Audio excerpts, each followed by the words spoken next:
Hello friends, आप सभी कैसे हैं। आप सभी का स्वागत है हमारे YouTube channel MB study classes पर। आई होप आप सभी ने अपनी दीपावली को बहुत अच्छे से सेलिब्रेट किया होगा, बहुत खुशी से किया होगा। चलिए अब उसी खुशी के साथ हम अपनी पढ़ाई को भी शुरू करते हैं। आज का जो हमारा टॉपिक है वो है इंडस वैली सिविलाइजेशन, सिंधु घाटी सभ्यता। आप सभी को बता दूं कि इस टॉपिक से एक दो क्वेश्चन ज़रूर आते हैं, 1-2 नंबर का क्वेश्चन ज़रूर आता है। ये हमारे लिए बहुत इंपॉर्टेंट टॉपिक हो जाता है, तो आप सभी इसे बहुत अच्छे से पेशेंस के साथ पढ़िएगा। मैंने हर एक पॉइंट को बहुत अच्छे से इसमें कवर किया हुआ है। तो चलिए देर ना करते हुए हम अपनी वीडियो की शुरुआत करते हैं। अब सिंधु घाटी सभ्यता को बताने से पहले मैं आपको ये बताऊंगी कि उसे किस काल में रखा गया है। सिंधु घाटी सभ्यता को किस काल के अंतर्गत रखा जाता है, वो है हमारा आद्य ऐतिहासिक काल। आद्य ऐतिहासिक काल, इसे इंग्लिश में प्रोटो हिस्टोरिक पीरियड भी कहते हैं। अब इसके जनक कौन है? इसके जनक है जॉन मार्शल। ये आपको याद रखना है, इसके जनक है जॉन मार्शल। ठीक है, याद रखना है। ये कभी कभार क्वेश्चन आ जाता है एग्जाम में, ये इतना इंपॉर्टेंट नहीं है पर आपको ये याद रखना है। ठीक है, अब उसके बाद आद्य ऐतिहासिक काल, इसमें क्या है, इसमें लिखित स्रोत तो है लेकिन उन्हें पढ़ा नहीं जा सका। आज दिन तक उसे पढ़ने में सफलता प्राप्त नहीं हुई है। ठीक है, लास्ट वीडियो में मैंने आपको बताया था कि इतिहास को 3 भागों में बांटा गया है: प्रागैतिहासिक काल, आद्य ऐतिहासिक काल और ऐतिहासिक काल। अब प्रागैतिहासिक काल उसे पाषाण काल भी कहते हैं और उसमें लिखित साक्ष्य नहीं थे, उसे पुरातात्विक साक्ष्य के आधार पर ही माना जाता है। तो जिस किसी ने मेरी वो वीडियो नहीं देखी है तो प्लीज आप उस वीडियो को जरूर देखिएगा। आपको उसमें प्रागैतिहासिक काल पूरा मैंने कवर किया हुआ है, एग्जाम रिलेटेड उसमें क्वेश्चंस भी हैं, उसे बहुत अच्छे से मैंने पढ़ाया है। आप उसको पढ़ेंगे तो उससे बाहर एग्जाम में कुछ भी नहीं आएगा। ठीक है, अब आद्य ऐतिहासिक काल, इसमें लिखित स्रोत तो हैं लेकिन इन्हें पढ़ा नहीं जा सकता है, इनको पुरातात्विक साक्ष्य के आधार पर ही माना जाता है। ये जो हमारा आद्य ऐतिहासिक काल है इसको भी हम पुरातात्विक साक्ष्य के आधार पर ही मानते हैं। इसमें लिखित स्रोत है लेकिन लिपि इसकी इस प्रकार की है कि उसको आज दिन तक पढ़ने में सफलता प्राप्त नहीं हुई है। ठीक है, चलिए अब हमारी आती है सिंधु सभ्यता। सिंधु सभ्यता या इंडस सिविलाइजेशन, इसका जो टाइम पीरियड है वो आपको याद रखना है, ये हमसे एग्जाम में पूछ लिया जाता है। इसका टाइम पीरियड है 2500 ईसा पूर्व से 1750 ईसा पूर्व तक। ठीक है, ईसा पूर्व को बीसी भी कहते हैं, बिफोर क्राइस्ट। ठीक है, ये याद रखिएगा। इसका जो टाइम पीरियड क्या है, 2500 ईसा पूर्व से 1750 ईसा पूर्व। ठीक है, चलिए आगे जो हमारा नेक्स्ट पॉइंट है वो है जो इसकी तिथि निर्धारित की गई है सिंधु सभ्यता की, उसको रेडियो कार्बन C14 के अकॉर्डिंग निर्धारित किया गया है। अब ये रेडियो कार्बन C14 क्या है, इसमें क्या होता है, इसमें जिस भी चीज की खोज की जाती है उसे ये पता करना होता है कि ये कितने वर्ष पुराना है या अभी तुरंत का है या ये बहुत वर्ष पुराना है। ये चीजें पता करने के लिए इस विधि का प्रयोग किया जाता है। इसमें क्या होता है कि जितनी कार्बन 14 की मात्रा कम होती है उस चीज को उतना ही प्राचीन या पुराना माना जाता है। ठीक है, इसकी जो खोज है वो किसने की थी, अमेरिका के एक रसायन शास्त्री थे VF लिवी। कौन थे? VF Levi. उन्होंने 1946 में इसकी खोज की थी, ये आप याद रखिएगा। कौन थे? BF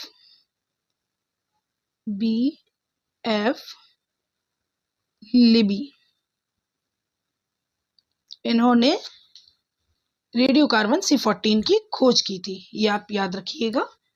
पूछा नहीं जाता है लेकिन आप ये अपने नॉलेज के लिए इसको याद रखिएगा। ठीक है, चलिए नेक्स्ट पॉइंट जो हमारा है वो है, ये जो सभ्यता थी सिंधु सभ्यता, ये सिंधु नदी के किनारे मिली थी, सिंधु नदी के तट पर मिली थी, इसलिए इसका नाम क्या था, सिंधु सभ्यता पड़ा। ठीक है, याद रखिएगा, इसलिए इसका नाम सिंधु सभ्यता पड़ा था। क्यों पड़ा था? क्योंकि इसको सिंधु नदी के तट पर पाया गया था, खोजा गया था, इसलिए इसका नाम सिंधु सभ्यता पड़ा था। ये आप लोग याद रखिएगा। नेक्स्ट पॉइंट है, सबसे पहले खुदाई किस जगह की हुई थी? हड़प्पा की हुई थी। सबसे पहले जो खुदाई हुई थी वो हड़प्पा एक नगर था उसकी हुई थी, सबसे पहले वो नगर मिला था, तो इसलिए इसका नाम क्या था, इसका नाम हड़प्पा भी पड़ गया, हड़प्पा सभ्यता पड़ गया। ठीक है, सिंधु सभ्यता क्यों पड़ा? क्योंकि ये सिंधु नदी के तट पर मिली थी। हड़प्पा सभ्यता क्यों पड़ा? क्योंकि ये हड़प्पा की इसमें सबसे पहले खुदाई हुई थी, इसलिए पड़ा। इस काल में क्या हुआ था, कांसे की भी खोज हुई थी। देखिए कांसे की खोज हुई थी, इसलिए इसको क्या कहते हैं, कांस्य युग भी कहते हैं। ये भी आप याद रखिएगा, क्वेश्चन कभी कभार घुमा के पूछ लिया जाता है, आपको वहां पे सिंधु सभ्यता हड़प्पा सभ्यता ना देके वो कांस्य युग दे देगा, तो आपको समझ जाना चाहिए कि वहां पर क्या है, ये सिंधु सभ्यता की बात हो रही है। ठीक, याद रखिएगा। नेक्स्ट पॉइंट हमारा है, सिंधु सभ्यता में क्या था, पहला शहरी नियोजन देखा गया था। यानी आपको याद रखना है, ये विश्व की पहली शहरी सभ्यता थी। इससे पहले जितनी भी सभ्यताएं आई हैं वो सभी कैसी थी, ग्रामीण सभ्यता थी। कैसी सभ्यता थी, ग्रामीण। ये पहली हमारी शहरी सभ्यता थी। पहली बार शहरी नियोजन सिंधु सभ्यता में देखा गया। ठीक है, इस काल को क्या कहा जाता है, इस काल को सैंधव सभ्यता के नाम से भी जाना जाता है। इस सभ्यता को सैंधव सभ्यता के नाम से भी जाना जाता है, ये आप लोग याद रखिएगा। अब सिंधु घाटी सभ्यता की जानकारी थी, वो किसने दी थी, वो चार्ल्स मिशन ने दी थी, कि सिंधु नदी के किनारे एक विस्तृत सभ्यता पाई गई है। इसकी जानकारी 1826 में चार्ल्स मेसन ने दी थी। ठीक है, 1826 में चार्ल्स मेसन ने दी थी, आप याद रखिएगा। इसका सर्वेक्षण किसने किया था, इसका सर्वेक्षण जेम्स कनिंघम ने किया था। किसने किया था, जेम्स कनिंघम ने। उसके बाद इसका जो नामकरण है वो किसने किया था, वो तत्कालीन भारतीय पुरातत्व सर्वेक्षण विभाग के महानिदेशक थे जॉन मार्शल, उन्होंने किया था। ठीक है, ये आप याद रखिएगा, ये इंपॉर्टेंट पॉइंट है। उसके बाद इसकी खुदाई किसने की थी, इसकी खुदाई जॉन मार्शल के नेतृत्व में दयाराम साहनी ने की थी। और कब की थी, ये इन्होंने 1921 में की थी। ये भी आपको याद रखना है। ये दोनों पॉइंट जो हैं हमारे, ये बहुत ज़्यादा इंपॉर्टेंट हो जाते हैं एग्जाम के लिए, ये आप याद रखिएगा। अब सिंधु घाटी सभ्यता का जो विस्तार था वो 13 लाख वर्ग किलोमीटर था, आप ये याद रखिएगा। ये एग्जाम में कभी कभार पूछ लिया जाता है। उसके बाद सिंधु सभ्यता का आकार कैसा था, सिंधु सभ्यता का आकार त्रिभुजाकार था, ये भी आप याद रखिएगा, ये इंपॉर्टेंट पॉइंट है। उसके बाद सिंधु सभ्यता जो थी वो विश्व की सबसे पहली शहरी सभ्यता थी, ये आप याद रखिएगा। कैसी सभ्यता थी, शहरी सभ्यता थी, क्योंकि मैंने आपको ऊपर भी बताया हुआ है कि ये विश्व की सबसे पहली नगरीय सभ्यता थी। इसमें नगरीय नियोजन देखा गया है, आप सभी को पता है, तो इस चीज को याद रखिएगा कि ये विश्व की सबसे पहली नगरीय या शहरी सभ्यता थी। ठीक, याद रखिएगा। अब नेक्स्ट पॉइंट है, यह विश्व की सबसे उन्नत और विकसित सभ्यता थी। ये सभ्यता जो थी ये विश्व की सबसे उन्नत और विकसित सभ्यता थी, इसको भी आप याद रखिएगा। अब हमारा आता है नेक्स्ट पॉइंट, जो कि बहुत इंपॉर्टेंट है एग्जाम्स में। ये जो पॉइंट्स है नीचे के, ये बहुत पूछे जाते हैं। फर्स्ट पॉइंट जो हमारा है, इसकी सीमा है। इसकी पश्चिमी सीमा जो है वो पाकिस्तान के बलूचिस्तान में सुतकागेनडोर एक जगह है, वहां पर है। जो सबसे पश्चिमी सीमा है वो पाकिस्तान के बलूचिस्तान में सुतकागेनडोर एक जगह है, वहां पर है। और वो जगह दास्क नदी के किनारे है, इसको भी याद रखिएगा, नदियां भी पूछी जाती हैं। उसके बाद नेक्स्ट पॉइंट हमारा आता है कि इसकी जो पूर्वी सीमा है, सबसे पूर्वी सीमा, ये याद रखिएगा, सबसे पूर्वी सीमा जो है वो उत्तर प्रदेश के मेरठ के आलमगीरपुर है, वहां पर है, ये याद रखिएगा। और कहाँ पर है, ये हिंडन नदी के तट पर है, इसको भी याद रखिएगा, ये भी हमारा इंपॉर्टेंट पॉइंट है। नेक्स्ट पॉइंट है, सबसे उत्तरी सीमा कहाँ है इसकी, इसकी सबसे उत्तरी सीमा जो है वो कश्मीर के मांदा में है, मांदा जिला है, वहां पर इसकी सबसे उत्तरी सीमा है। और ये चिनाब नदी के किनारे है, ये भी याद रखिएगा आप सभी। अब सबसे दक्षिणी सीमा महाराष्ट्र के अहमदनगर के दायमाबाद में थी, ये आप याद रखिएगा। सबसे दक्षिणी सीमा जो है वो महाराष्ट्र के अहमदनगर के दायमाबाद में थी, जो कि प्रवरा नदी या गोदावरी नदी के किनारे थी। प्रवरा नदी या गोदावरी नदी, अब आपको अगर ऑप्शंस में दोनों नदियां दी जाती हैं तो आप गोदावरी को ही टिक करेंगे, क्योंकि प्रवरा नदी जो है वो गोदावरी नदी की सहायक नदी है, इसको आप याद रखिएगा। अब नेक्स्ट पॉइंट, सिंधु सभ्यता में केवल 6 नगर ऐसे थे जिनको बड़े नगरों की संज्ञा दी गई है, ये इंपॉर्टेंट पॉइंट है, इसको याद रखिएगा, क्वेश्चन ये एग्जाम में पूछ लिया जाता है। जो हमारे हैं, सबसे पहला है हमारा मोहनजोदड़ो। मोहनजोदड़ो को बड़े शहरों की संज्ञा दिया गया है। हड़प्पा को दी गई है, गनवारीवाल है, राखीगढ़ी है, धौलावीरा है और कालीबंगा है। ये जो हमारे 6 नगर हैं इनको बड़े नगरों की संज्ञा दी गई है, ये भी आपको पॉइंट याद रखना है। फिर आता है, समाज जो था वो 4 वर्गों में बटा हुआ था, ये आपको याद रखना है। समाज कितने वर्गों में बटा हुआ था, समाज जो था वो 4 वर्गों में बटा हुआ था। सबसे पहला वर्ग था विद्वान वर्ग, दूसरा था योद्धा वर्ग, तीसरा था व्यापारी या शिल्पी वर्ग और चौथा था श्रमिक वर्ग। ये आप लोगों को याद रखना है। अब हम हड़प्पा सभ्यता की सीमाओं को समझते हैं मैप के थ्रू। जो हड़प्पा सभ्यता की सीमाएं हैं उसमें सबसे पहले जो पूर्वी सीमा है वो कहाँ पर है? आलमगीरपुर मेरठ में है। याद रखिएगा, आलमगीरपुर मेरठ उत्तर प्रदेश में है। और ये जो आलमगीरपुर है ये हिंडन नदी के किनारे है। ये भी आपको याद रखना है। कौन सी नदी के किनारे है? हिंडन नदी के किनारे है। ये आप अच्छे से याद रखिएगा। उसके बाद हम आते हैं हमारी पश्चिमी सीमा पर। पश्चिमी सीमा जो सबसे है वो कहाँ पर है? पाकिस्तान के बलूचिस्तान के सुतकांगे डोर में। ये आपको याद रखना है। अब इसकी भी नदी मैंने ऊपर आपको पढ़ाई हुई है जो कि है दास्क नदी। ये आपको अच्छे से याद रखना है, दास्क नदी, क्योंकि नदियां जो है ये हमसे पूछ ली जाती हैं अक्सर कर एग्जामिनेशंस में। अब इसकी जो उत्तरी सीमा है सबसे, वो कहाँ है? मांडा जम्मू कश्मीर में। ये नदी कौन सी है? नदी भी आपको अच्छे से याद रखनी है, चिनाब नदी। चिनाब नदी, इसकी भी नदी हमें याद रखनी है। फिर हम आते हैं सबसे एंड में, सबसे दक्षिणी सीमा जो कि कहाँ है? महाराष्ट्र में दायमाबाद में। ये याद रखिएगा। और यहाँ की जो नदी है वो कौन सी है? प्रवरा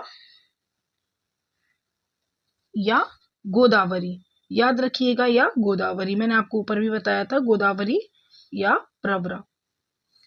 अगर आपको गोदावरी मिलेगी तो आप गोदावरी ही ऑप्शन में टिक लगाएंगे। दोनों मिलती हैं जैसे प्रवरा और गोदावरी, तो आप गोदावरी ही टिक लगाएंगे। मैंने ऊपर जैसे बताया आपको कि प्रवरा जो है वो गोदावरी की सहायक नदी है। इसको आप बहुत अच्छे से याद रखिएगा, ठीक है। अब हम चलते हैं सिंधु सभ्यता के प्रमुख स्थलों की ओर, जिसमें सबसे पहला है हमारा हड़प्पा। हड़प्पा में क्या है? जो हमारा हड़प्पा नगर है ये सबसे पहले खोजा गया था। आपको पता है, मैंने ऊपर बताया भी है कि इसी के नाम पर सिंधु सभ्यता का नाम क्या कर दिया गया था? हड़प्पा सभ्यता। ठीक है, इसे याद रखिएगा। अब हम जानते हैं इससे जुड़े इंपॉर्टेंट पॉइंट्स। इंपॉर्टेंट पॉइंट पहला है हमारा कि इसकी खुदाई 1921 में किसने की थी? राय बहादुर दयाराम साहनी ने। ये आप याद रखिएगा, ये इंपॉर्टेंट पॉइंट है, ये पूछ लिया जाता है। ठीक है, इसको याद रखिएगा। क्या है? इसकी खुदाई 1921 में दयाराम साहनी ने की थी, राय बहादुर दयाराम साहनी ने की थी। इसको आप लोग अच्छी तरह से याद रखिएगा। फिर नेक्स्ट पॉइंट है हमारा, यह पाकिस्तान में रावी नदी के तट पर स्थित है। इसे याद रखिएगा। इसे, ये जो नदी है ये पूछी जाती है, कौन सी नदी है? रावी नदी।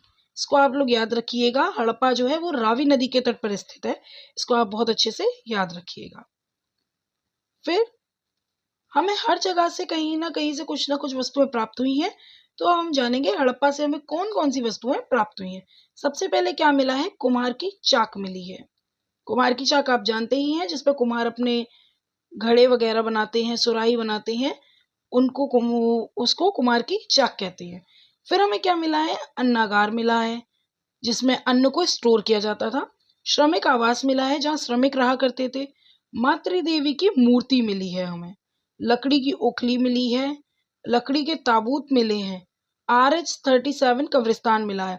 RH-37 कब्रिस्तान क्या है? यहाँ पर 37 कब्रिस्तान है जिनको मिलाकर एक नाम दिया गया है RH-37।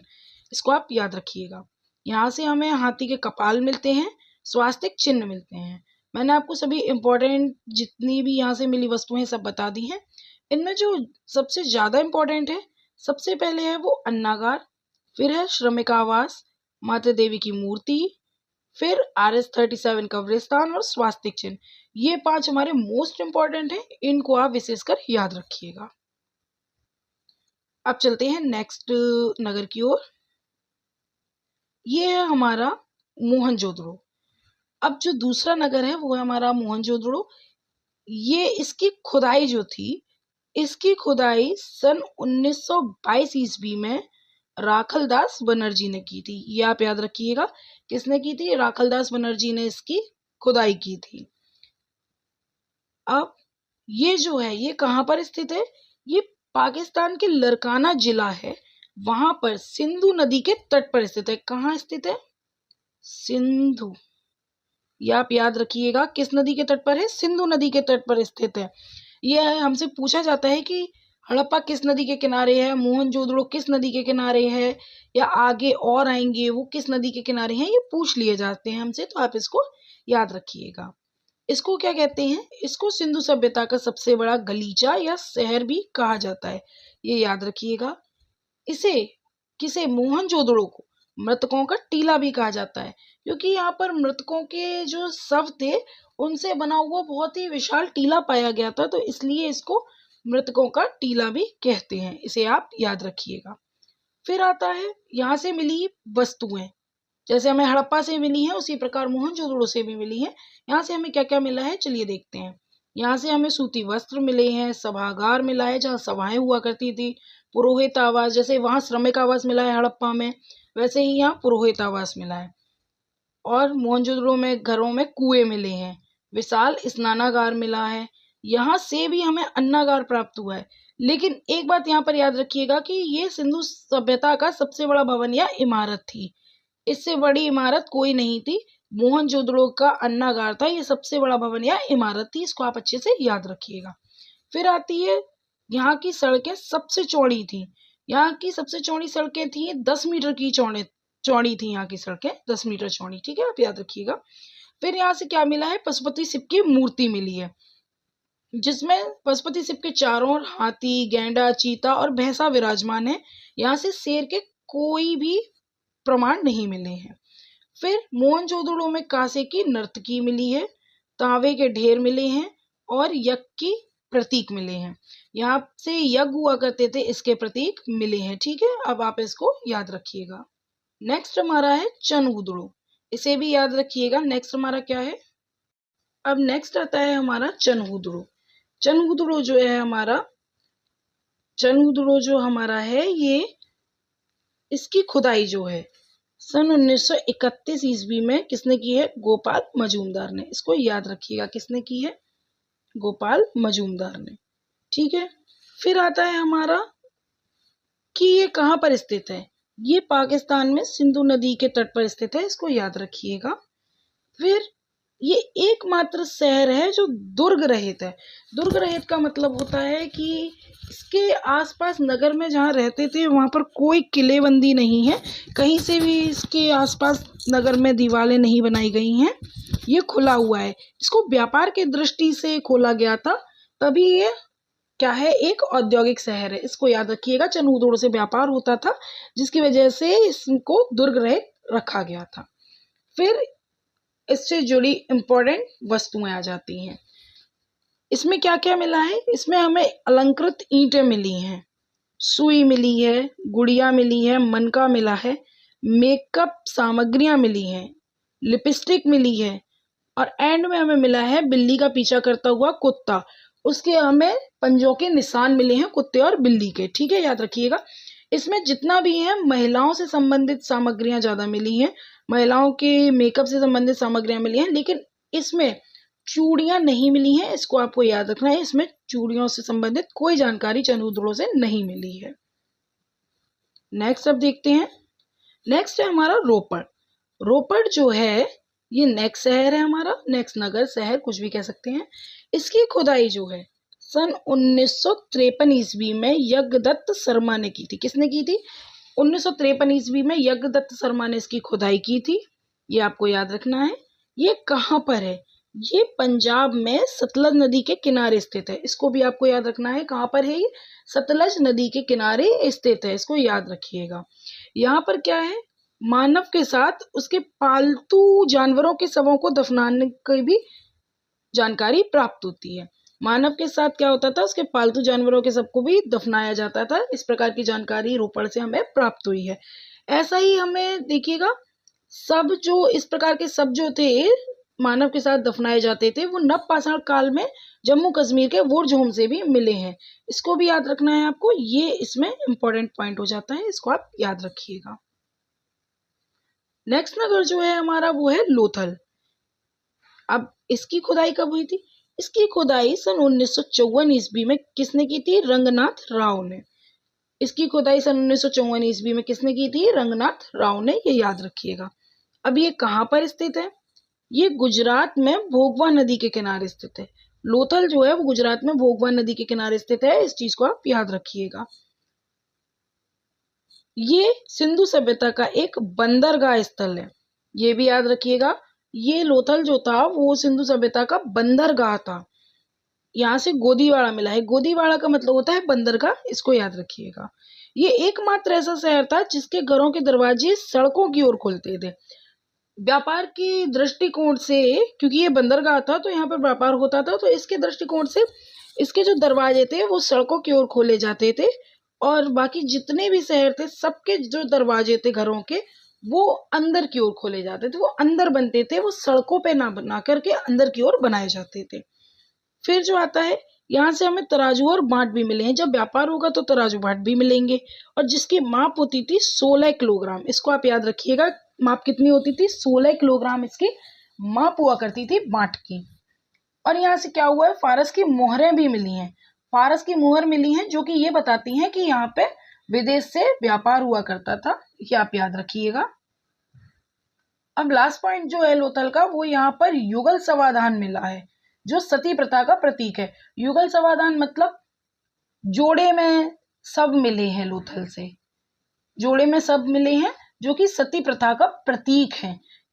ऐसा माना जाता है या बताया जाता है कि यहाँ से सती औरतों को सती किया जाता था, उनके हस्बैंड्स के साथ उन्हें भी दफना दिया जाता था, इसलिए यहाँ पर युगल समाधान मिले हैं। ठीक है, नेक्स्ट है हमारा बनवाली।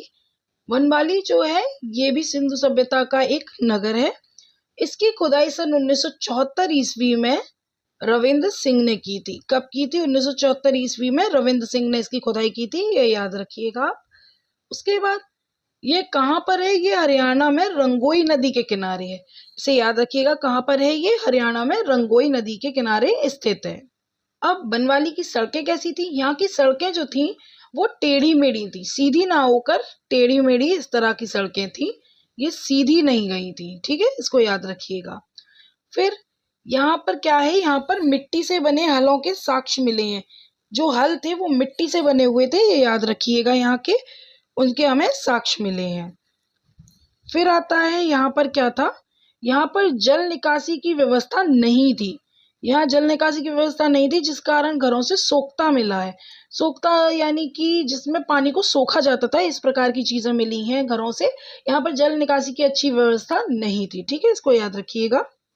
अब नेक्स्ट नगर है हमारा कालीबंगा। ये हमारा मोस्ट इंपॉर्टेंट हो जाता है, इसको आप याद रखिएगा। ये जो है हमारा मोस्ट इंपॉर्टेंट नगर है, इसको अच्छे से याद रखिएगा।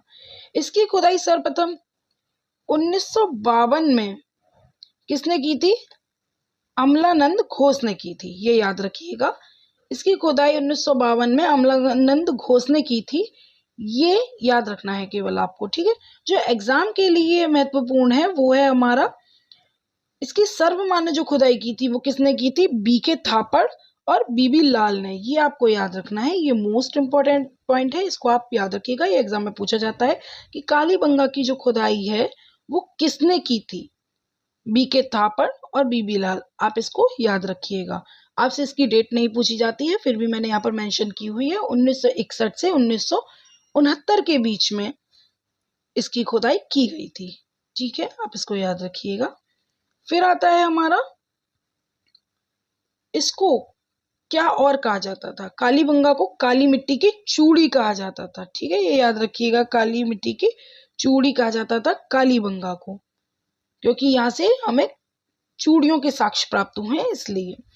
ये राजस्थान में सरस्वती और घग्गर नदी के किनारे स्थित है, इसको याद रखिएगा। सरस्वती या घग्गर नदी, सरस्वती को ही घग्गर कहते हैं, ये भी याद रखिएगा आप लोग। फिर आता है हमारा कालीबंगा एकमात्र हड़प्पा कालीन स्थल था जिसका निचला सिरा सामान्य लोगों के रहने हेतु किले से घिरा हुआ था। जो निचला सिरा था, नगर जो था, वो सामान्य लोगों के रहने हेतु किले से पूरा घिरा हुआ था, किलेबंदी की हुई थी, ये आप याद रखिएगा। यहाँ से मिली हुई वस्तुओं के बारे में आप जानते हैं। यहाँ से मिली हुई पहली चीज क्या है? अलंकृत ईंट, दूसरी है चूड़ियां, तीसरी है जुता हुआ खेत, फिर है हल, हवन कुंड और यज्ञ का सामान। ये जो यहाँ से मिली हुई चीजें हैं, इनमें सबसे ज्यादा इंपॉर्टेंट है हमारी चूड़ियां, ये याद रखिएगा आप सभी। अब नेक्स्ट नगर है हमारा धौलावीरा। धौलावीरा, इसकी खुदाई 1990 से 2005 के बीच में किसने की थी? रविंद्र सिंह ने। ये याद रखिएगा, किसने की थी? रविंद्र सिंह ने। इसकी जगह आपको याद रखनी है, ये कहाँ पर है? ये गुजरात में लूनी नदी के किनारे स्थित है। इसको याद रखिएगा, धौलावीरा किस नदी के किनारे स्थित है? तो लूनी नदी के किनारे स्थित है, इसको आप याद रखिएगा। फिर ये सिंधु सभ्यता का सबसे बड़ा स्थल है, इसको याद रखिएगा। ये सबसे बड़ा स्थल सिंधु सभ्यता का है क्या? धौलावीरा, इसको आप याद रखिएगा। फिर यहाँ पर क्या है? एक स्टेडियम भी मिला है, इसको आप याद रखिएगा। स्टेडियम भी यहाँ पर मिला हुआ है धौलावीरा में एक, जैसा कि आप इस इमेज में देख सकते हैं। यहाँ पर देखिएगा कि यहाँ पर एक स्टेडियम मिला है जो पूरा ईंटों से बना हुआ है, ठीक है। फिर नेक्स्ट जो हमारा है वो है हमारा सुरकोटदा। सुरकोटदा जो है, इसकी खोदाई 1964 से 1968 के बीच में किसने की थी? जगपति जोशी ने। ये याद रखिएगा, किसने की थी? जगपति जोशी ने। जो यहाँ पर हमारा इंपॉर्टेंट पॉइंट हो जाता है वो ये कि ये कहाँ स्थित है? ये गुजरात में सादी कौर नदी के किनारे स्थित है, इसको याद रखिएगा।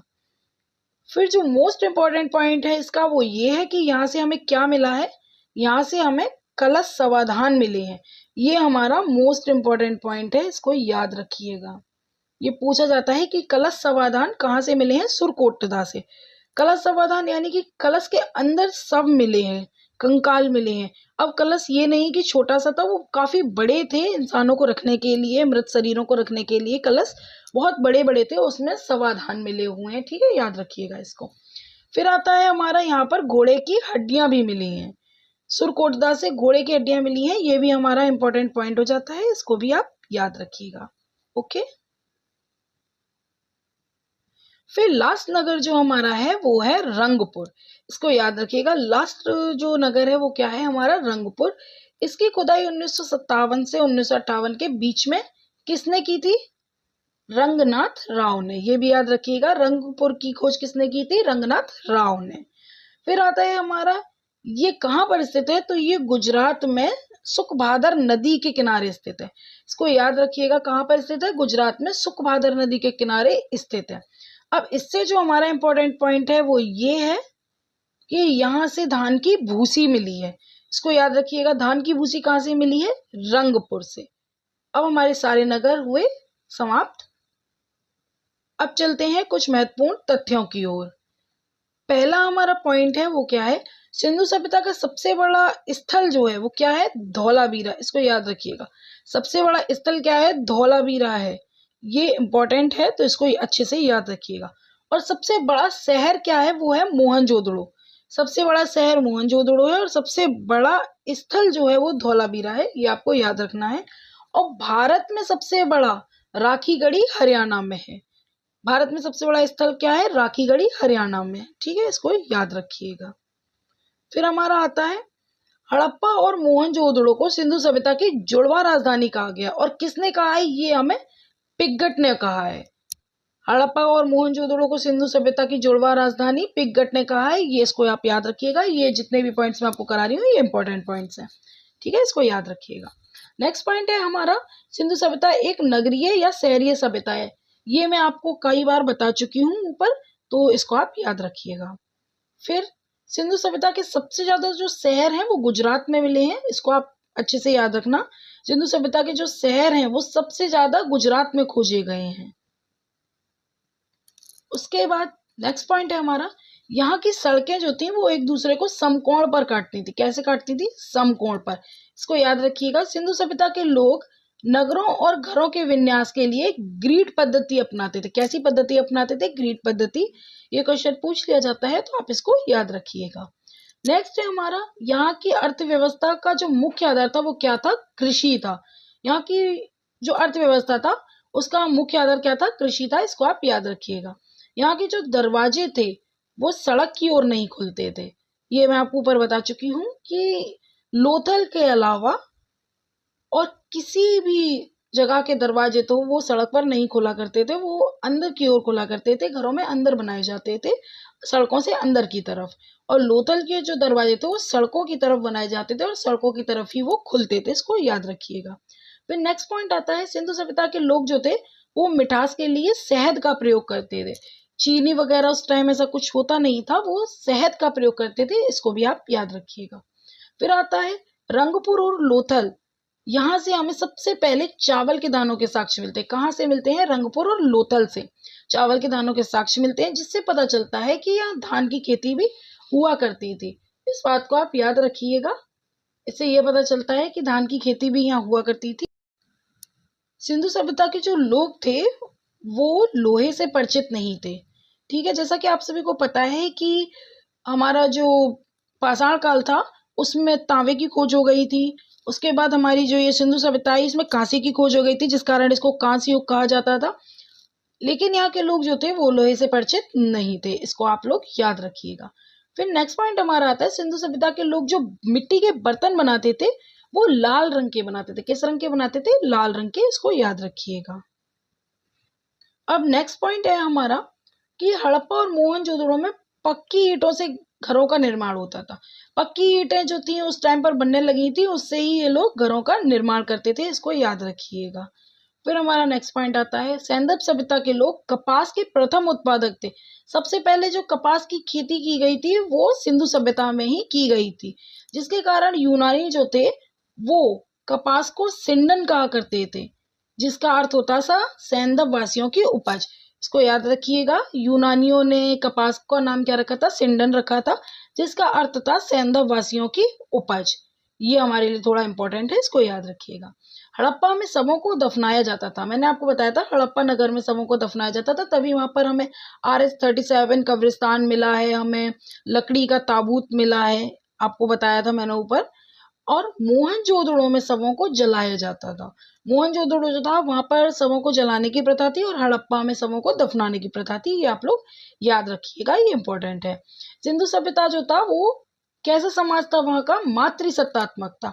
सिंधु सभ्यता का समाज मातृसत्तात्मक था, ये याद रखिएगा। इस सभ्यता की लिपि कैसी थी? भाव चित्रात्मक थी। केवल उसमें भावों को समझा जा सकता था, पढ़ा नहीं जा सकता था। ये बात आप इसको याद रखिएगा। ये दाईं ओर से बाईं ओर लिखी जाती थी, जिसे पढ़ा नहीं जा सका है। ये देख लिया आपने, इसको पढ़ा नहीं जा सका है, ये दाईं ओर से बाईं ओर लिखी जाती थी। चलिए, अब नेक्स्ट पॉइंट है हमारा, इस सभ्यता का व्यापार विदेशों से हुआ करता था। जैसा आपको याद हो कि हमें फारस की मोहरें मिली थी लोथल से, तो इसलिए हमें पता चलता है कि यहाँ का व्यापार जो था विदेशों तक था, विदेशों से व्यापार हुआ करता था। उसके बाद क्या है हमारा, मोहरें जो थी वो सर्वाधिक एक सींग वाले जानवर का चित्र मोहरों पर मिलता था। मोहरें जो थी उन पर सर्वाधिक एक सींग वाले जानवर का चित्र मिलता था, इसको याद रखिएगा। और यहाँ जो मोहरें थी उन पर सैल खड़ी की बनी होती थी। जो मोहरें थी वो सैल खड़ी की बनी होती थी और किसी चीज की नहीं बनी होती थी, इसको याद रखिएगा। यहाँ के सिक्के जो थे वो टेराकोटा के बने होते थे। टेराकोटा यानी कि मिट्टी के बने होते थे। पकी हुई मिट्टी को टेराकोटा कहते हैं। लोथल और कालीबंगा से अग्निकुंड के साक्ष्य मिले हैं, इसको भी याद रखिएगा। लोथल और कालीबंगा से क्या प्राप्त हुआ है? अग्निकुंड के साक्ष्य प्राप्त हुए हैं। उसके बाद सिंधु सभ्यता के लोग युद्ध और तलवार से परिचित नहीं थे, इसको आप लोग बहुत अच्छे से याद रखिएगा। सिंधु सभ्यता के लोग जो थे वो युद्ध और तलवार से परिचित नहीं थे, उन्हें कोई भी लड़ाई नहीं आती थी। सिंधु सभ्यता के विनाश का सबसे जो बड़ा मुख्य कारण था वो क्या था? बाढ़। बाढ़ को सबसे मुख्य कारण माना जाता है सिंधु सभ्यता के विनाश का। नेक्स्ट और लास्ट पॉइंट है, ये थोड़ा इंपॉर्टेंट है, इसको आप लोग याद रखिएगा। धौलावीरा जो है ये भारत में सिंधु घाटी सभ्यता की पहली साइट है, जिसे यूनेस्को ने 2021 में विश्व विरासत स्थल की सूची में शामिल किया है। 2021 में विश्व विरासत स्थल की सूची में शामिल किया है धौलावीरा को, जो कि सिंधु घाटी सभ्यता की पहली साइट है। इसको आप याद रखिएगा, इसको बहुत अच्छे से याद रखिएगा, ये मोस्ट इंपॉर्टेंट पॉइंट हो जाता है। ठीक है, चलिए अब हम क्वेश्चंस को स्टार्ट करते हैं। हमारा पहला क्वेश्चन है, हड़प्पा सभ्यता का सर्वाधिक मान्यता प्राप्त समय कौन सा है? हड़प्पा सभ्यता का सर्वाधिक मान्यता प्राप्त समय कौन सा है? मैंने आपको सबसे पहले बताया था जब सिंधु घाटी सभ्यता शुरू की थी, तो आप मुझे बताइए। ऑप्शन ए है 3500 ईसा पूर्व से 1800 ईसा पूर्व। ऑप्शन बी है 2500 ईसा पूर्व से 1500 ईसा पूर्व। ऑप्शन सी है 2500 ईसा पूर्व से 1750 ईसा पूर्व। यहाँ तक अभी तक इसका जो समय है वो निर्धारित नहीं किया जा सका है। बताइए इसका सही ऑप्शन क्या है? इसका सही ऑप्शन जो है ऑप्शन नंबर सी है, 2500 ईसा पूर्व से 1750 ईसा पूर्व। कहीं कहीं आपको ये 2000 से 1700 भी मिलता है, कहीं कहीं आपको ये 2400 से 1700 ईसा पूर्व भी मिलता है, इसको आप याद रखिएगा। लेकिन जो सबसे सर्वमान्य है वो 2500 ईसा पूर्व से 1750 ईसा पूर्व है, इसको याद रखिएगा। नेक्स्ट क्वेश्चन जो है वो है, हड़प्पा सभ्यता किस युग की थी? आपको बताना है हड़प्पा सभ्यता थी वो किस युग में प्रारंभ हुई थी? ताम्र युग में, नवपाषाण काल में, लौह युग में या फिर कांस्य युग में? इसका सही आंसर बताइए। इसका सही आंसर जो है वो है कांस्य युग, क्योंकि इसमें कांसे की खोज हुई थी जिस कारण इसका नाम क्या पड़ा था? कांस्य युग। चलिए अब हमारा नेक्स्ट क्वेश्चन जो है वो है, सिंधु सभ्यता का पत्तन नगर या बंदरगाह कौन सा है? किसे कहा जाता है पत्तन नगर या बंदरगाह सिंधु सभ्यता का? लोथल, कालीबंगा, रोपड़ या वनवाली? आप लोग मुझे इसका सही आंसर बताइए। इसका सही आंसर जो है वो है लोथल। लोथल जो था वो हमारा बंदरगाह था, इसको आप याद रखिएगा, ये एग्जाम में कई बार पूछा गया है। फिर नेक्स्ट क्वेश्चन है हमारा, किस पदार्थ का उपयोग सिंधु घाटी सभ्यता के मोहरों के निर्माण में मुख्य रूप से किया गया है? जो सिंधु घाटी सभ्यता में मोहरें बनाई जाती थी उसके निर्माण में मुख्य रूप से किसका प्रयोग किया गया है? तांबे का, लोहे का, कांसे का या सैल खड़ी का? इसका सही आंसर है सैल खड़ी। ठीक है, याद रखिएगा, ये भी क्वेश्चन एग्जाम्स में पूछा गया है। अब हमारा नेक्स्ट और लास्ट क्वेश्चन है, सिंधु सभ्यता में बृहत स्नानागार कहाँ पाया गया है? सिंधु सभ्यता में जो बृहत स्नानागार है वो कहाँ पाया गया है? आपको बताना है, मोहनजोदड़ो में, हड़प्पा में, कालीबंगा में या फिर लोथल में? इसका सही आंसर जो है वो है मोहनजोदड़ो। ठीक है, याद रखिएगा। तो फ्रेंड्स, अब हमारा जो ये टॉपिक था इंडस वैली सिविलाइजेशन, सिंधु घाटी सभ्यता, ये हमारा कंप्लीट हो गया है। आप सब इस वीडियो को देखिएगा और अच्छे से इस टॉपिक को कवर कीजिएगा। एग्जाम में से बाहर कुछ भी नहीं आएगा, मैंने आपको सभी इंपॉर्टेंट पॉइंट्स जितने भी थे वो इसमें कवर करवा दिए गए हैं। अब आप सभी मेरे इस चैनल को सब्सक्राइब कीजिए, इस वीडियो को लाइक कीजिए, ज़्यादा से ज़्यादा शेयर कीजिए ताकि ये बेनिफिशियल वीडियो सभी तक पहुँचे और उनको अपने अपने एग्जाम्स की प्रिपरेशन में हेल्प मिले। आप सभी मुझे कमेंट कीजिएगा आप सभी को वीडियो कैसी लगी। अब हम मिलते हैं नेक्स्ट वीडियो में। हाँ, उससे पहले आप सभी डिस्क्रिप्शन बॉक्स से मेरे टेलीग्राम चैनल को ज्वाइन कर लीजिए, इंस्टाग्राम पे मेरे पेज को फॉलो कर लीजिए, क्योंकि वहाँ पर आपको इन वीडियोस की PDF अवेलेबल हो जाएगी। So thank you.